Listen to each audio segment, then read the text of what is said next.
Chapter 3, Laughing Gas. "Are you quite sure he will be at home?" said Jane as they got off the bus, she and Michael and Mary Poppins. "Would my uncle ask me to bring you to tea if he intended to go out? I'd like to know," said Mary Poppins, who was evidently very offended by the question.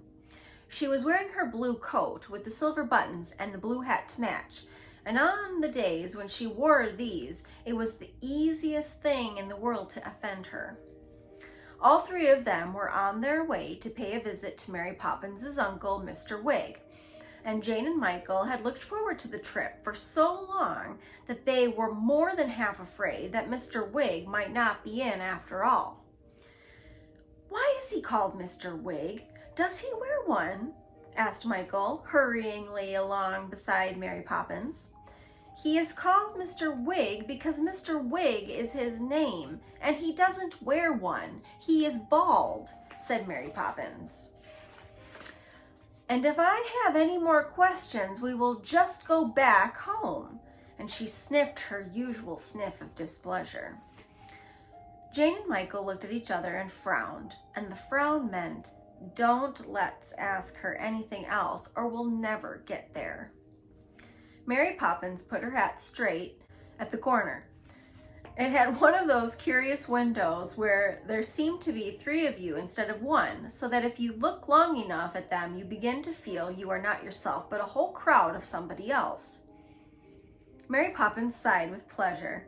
However, when she saw three of herself, each wearing a blue coat with silver buttons and a blue hat to match, she thought it was such a lovely sight that she wished there had been a dozen of her, or even 30. The more Mary Poppins, the better. "Come along," she said sternly, as though they had kept her waiting. Then they turned the corner and pulled the bell of number 3 Robertson Road. Jane and Michael could hear it faintly echoing from a long way away, and they knew that in 1 minute, or 2 at the most, they would be having tea with Mary Poppins' uncle, Mr. Wig, for the first time ever. "If he's in, of course," Jane said to Michael in a whisper. At that moment, the door flew open, and a thin, watery-looking lady appeared. "Is he in?" said Michael quickly. "I'll thank you," said Mary Poppins, giving him a terrible glance, "to let me do the talking." "How do you do, Mrs. Wig?" said Jane politely. "Mrs. Wig," said the thin lady in a voice even thinner than herself. "How dare you call me Mrs. Wig? No, thank you. I'm plain Miss Persimmon, and proud of it. Mrs. Wig, indeed." She seemed to be quite upset, and they thought Mr. Wig must be a very odd person if Miss Persimmon was so glad not to be Mrs. Wig. "Straight up and the first door on the landing," said Mrs. Persimmon, and she went hurryingly away down the passage saying, "Mrs. Wig, indeed," to herself in a high, thin, outraged voice. Jane and Michael followed Mrs. Mary Poppins upstairs. Mary Poppins knocked at the door. Come in, and welcome," called a loud, cheery voice from inside. Jane's heart was pitter-pattering with excitement. "He is in," she signaled to Michael with a look. Mary Poppins opened the door and pushed them in front of her. A large, cheerful room lay before them. At one end of it, a fire was burning brightly, and in the center stood an enormous table laid for tea. 4 cups and saucers, piles of bread and butter, crumpets, coconut cakes, and a large plum cake with pink icing. "Well, this is indeed a pleasure," a huge voice greeted them, and Jane and Michael looked round for its owner. He was nowhere to be seen. The room appeared to be quite empty. Then they heard Mary Poppins saying crossly, "Oh, Uncle Albert, not again. It's not your birthday, is it?" And as she spoke, she looked up at the ceiling.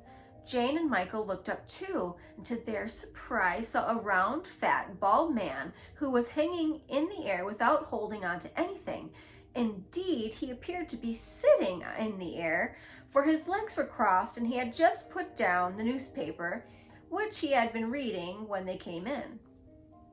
"My dear," said Mr. Wig, smiling down at the children and looking apologetically at Mary Poppins, I'm very sorry, but I'm afraid it is my birthday, said Mary Poppins.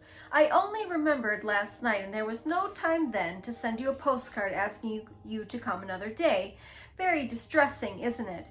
He said, looking down at Jane and Michael.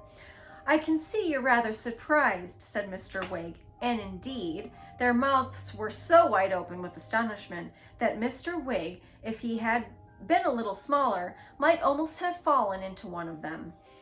I'd better explain, I think, Mr. Wig went on calmly. You see, it's this way. I'm a cheerful sort of man and very disposed to laughter. You wouldn't believe, either of you, the number of things that strike me as being funny. I can laugh at pretty nearly everything, I can.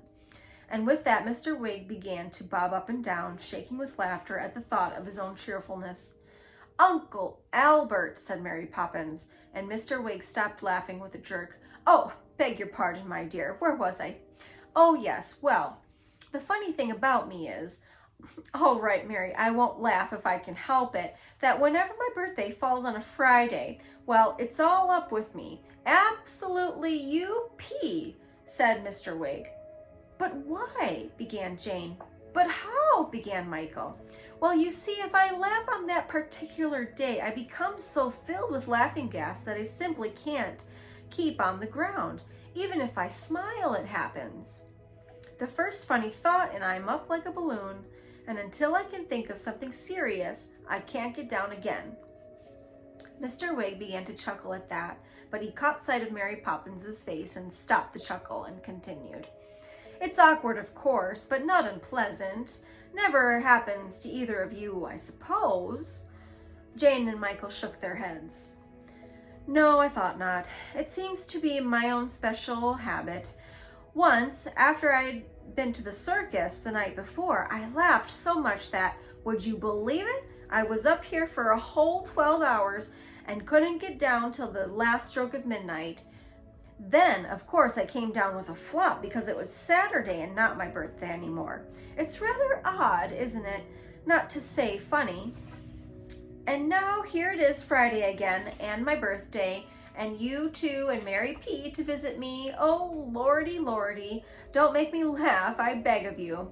But although Jane and Michael had done nothing very amusing except to stare at him in astonishment, Mr. Wig began to laugh again loudly, and as he laughed, he went bouncing and bobbing about in the air with the newspaper rattling in his hand and his spectacles half on and half off his nose.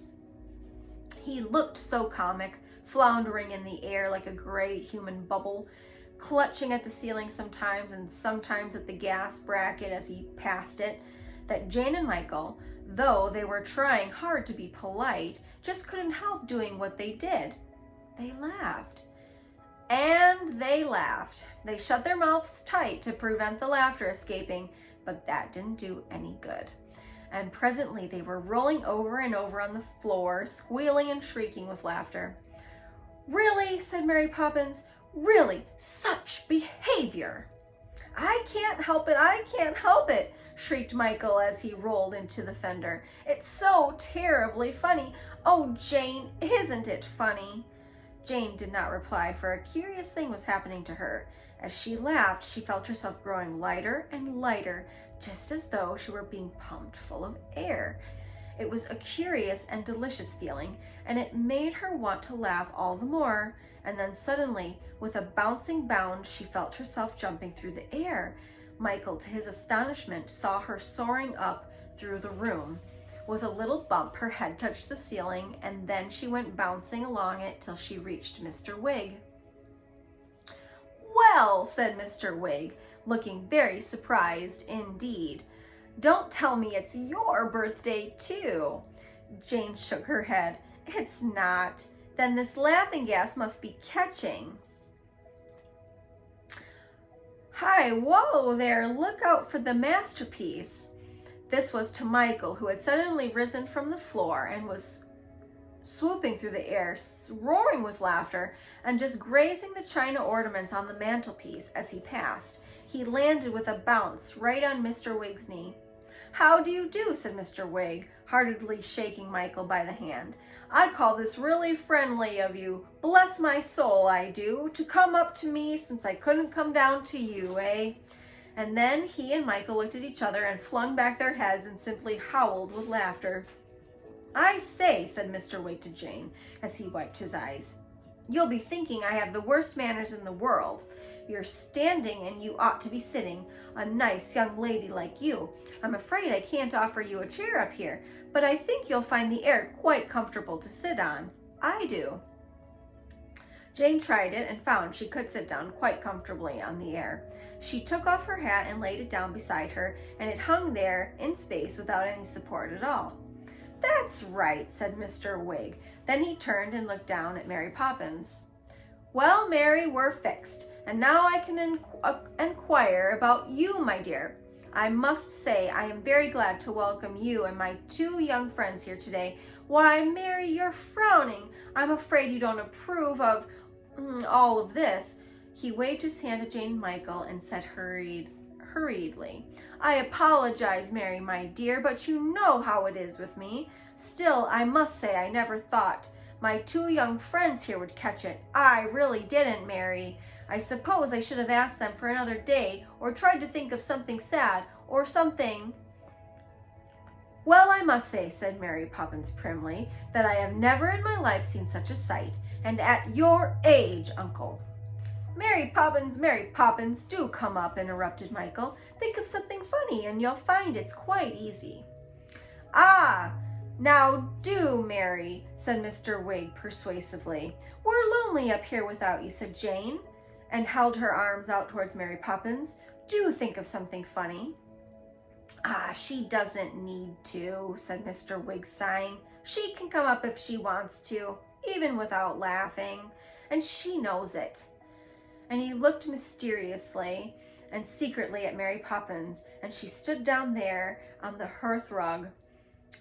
"Well," said Mary Poppins, "it's all very silly and undignified, but since you're all up there and don't seem to be able to get down, I suppose I'd better come up too." And with that, to the surprise of Jane and Michael, she put her hands down at her sides, and without a laugh, without even the faintest glimmer of a smile, she shot up through the air and sat down beside Jane. "How many times, I should like to know," she said snappily, "have I told you to take off your coat when you come into a hot room?" And she unbuttoned Jane's coat and laid it neatly on the air beside the hat. "That's right, Mary, that's right," said Mr. Wig contentedly as he leant down and put his spectacles on the mantelpiece. "Now we're all comfortable." "There's comfort and comfort," sniffed Mary Poppins. "And we can have tea," Mr. Wig went on, apparently not noticing her remark. And then a startled look came over his face. "My goodness," he said. "How dreadful. I've just realized that table's down there and we're up here. What are we going to do? We're here and it's there." And he hid his face in his handkerchief and laughed loudly into it. Jane and Michael, though they did not want to miss the crumpets and the cakes, couldn't help but laughing too, because Mr. Wig's mirth was so infectious. Mr. Wig dried his eyes. "There's only one thing for it," he said. "We must think of something serious, something sad, very, very sad, and then we shall be able to get down. Now, 1, 2, 3, something very sad, mind you." They thought and thought, with their chins and their hands. Michael thought of school, and that one day he would have to go there, but even that seemed funny today, and he had to laugh.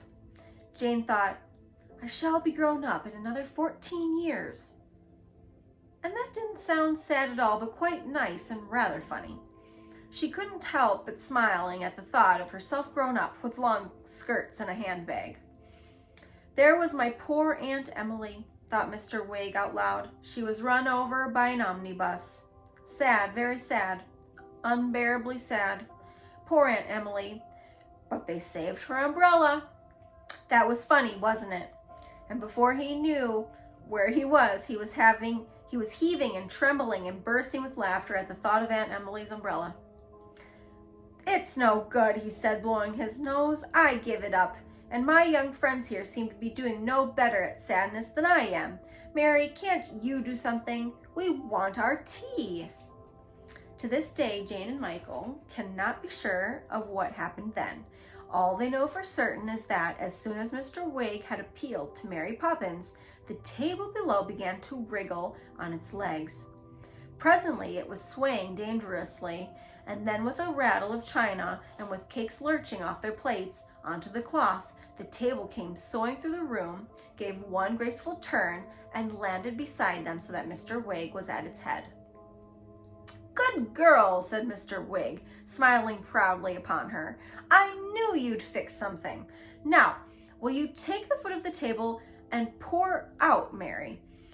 And the guests on either side of me. That's the idea," he said, as Michael ran bobbing through the air and sat down on Mr. Wig's right. Jane was at his left hand. There they were, all together up in the air, and the table between them. Not a single piece of bread and butter or a lump of sugar had been left behind. Mr. Wig smiled contentedly. "This is unusual, I think, to begin with bread and butter," he said to Jane and Michael. "But as it's my birthday, we will begin the wrong way, which I always think is the right way, with the cake." And he cut a large slice for everybody. "More tea," he said to Jane, but before she had time to reply, there was a quick, sharp knock at the door. "Come in," called Mr. Wig. The door opened, and there stood Miss Persimmon with a jug of hot water on a tray. "I thought, Mr. Wig," she began, looking searchingly around the room, "you'd be wanting some more hot—" "Well, I simply never," she said, and she caught sight of them all seated in the air around the table. "Such goings-on I never did see. In all my born days I never saw such. I'm sure, Mr. Wig, I always knew you were a bit odd, but I've closed my eyes to it, being as how you paid your rent regular. But such behavior as this, having tea in the air with your guests. Mr. Wig, sir, I'm astonished at you. This is undignified, and for a gentleman of your age, I never—" "But perhaps you will, Miss Persimmon," said Michael. "Will what?" said Miss Persimmon hauntingly. "Catch the laughing gas as we did," said Michael. Miss Persimmon flung back her head scornfully. "I hope, young man," she retorted, "I have more respect for myself than to go bouncing about in the air like a rubber ball on the end of a bat. I'll stay on my own feet, thank you, or my name's not Amy Persimmon. And oh dear, my goodness, oh dear, what is the matter? I can't walk, oh, help!" For Miss Persimmon, quite against her will, was off the ground and was stumbling through the air, rolling from side to side like a very thin barrel. Balancing the tray in her hand, she was almost weeping with distress as she arrived at the table and put down her jug of hot water. "Thank you," said Mary Poppins in a calm, very polite voice. Then Miss Persimmon turned and went wafting down again, murmuring as she went, "So undignified, and me a well-behaved, steady-going woman. I must see a doctor." When she touched the floor, she ran hurriedly out of the room, wringing her hands and not giving a single glance backwards. "So undignified," they heard her mourning as she shut the door behind her. "Her name can't be Amy Persimmon because she didn't stay on her own feet," whispered Jane to Michael. But Mr. Wig was looking at Mary Poppins, a curious look, half amused, half accusing. Mary, you shouldn't. Bless my soul, you shouldn't, Mary. The poor old body will never get over it, but oh my goodness, didn't she look so funnily, waddling through the air? My gracious goodness, but didn't she?" And he and Jane and Michael were off again, rolling about the air, clutching their sides and gasping with laughter at the thought of how funny Miss Persimmon had looked. "Oh dear," said Michael, "don't make me laugh any more. I can't stand it. I shall break." Oh, cried Jane as she gasped for breath with her hand over her heart. "Oh, my gracious, glorious, galumphing goodness," roared Mr. Wig, dabbing his eyes with the tail of his coat because he couldn't find his handkerchief. "It is time to go home," Mary Poppins's voice sounded above the roars of laughter like a trumpet. And suddenly, with a rush, Jane and Michael and Mr. Wig came down. They landed on the floor with a huge bump altogether. The thought that they would have to go home was the first sad thought of the afternoon, and the moment it was in their minds, the laughing gas went out of them. Jane and Michael sighed as they watched Mary Poppins come slowly down the air, carrying Jane's coat and hat. Mr. Wigg sighed too, a great long, heavy sigh. "Well, isn't that a pity?" he said soberly. "It's very sad that you've got to go home. I've never enjoyed an afternoon so much. Did you?" "Never," said Michael sadly, feeling how dull it was to be down on the earth again with no laughing gas inside him. "Never, never," said Jane, as she stood on tiptoe and kissed Mr. Wigg's withered apple cheeks. "Never, never, never, never." They sat on either end of Mary Poppins, going home on the bus. They were both very quiet, thinking over the lovely afternoon. Presently, Michael said sleepily to Mary Poppins, "How often does your uncle get like that?" "Like what?" said Mary Poppins sharply, as though Michael had deliberately said something to offend her. "Well, all bouncy and boundy and laughy and going up in the air." "Up in the air?" Mary Poppins' voice was high and angry. "What do you mean, pray, up in the air?" Jane tried to explain. "Michael means, is your uncle often full of laughing gas? And does he often go rolling and bobbing about on the ceiling when—" "Rolling and bobbing? What an idea!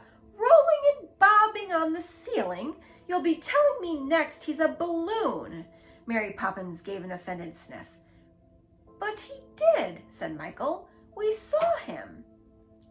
"What? Roll and bob? How dare you? I'll have you know that my uncle is a sober, honest, hard-working man, and you'll be kind enough to speak of him respectfully. And don't bite your bus ticket. Roll and bob, indeed. The idea!" Michael and Jane looked across Mary Poppins at each other. They said nothing, for they had learned that it was better not to argue with Mary Poppins, no matter how odd anything seemed. But the look that passed between them said, "Is it true or isn't it about Mr. Wigg? Is Mary Poppins right, or are we?" But there was nobody to give them the right answer. The bus roared on, wildly lurching and bounding. Mary Poppins sat between them, offended and silent. And presently, because they were very tired, they crept closer to her and leaned up against her sides and fell asleep, still wondering.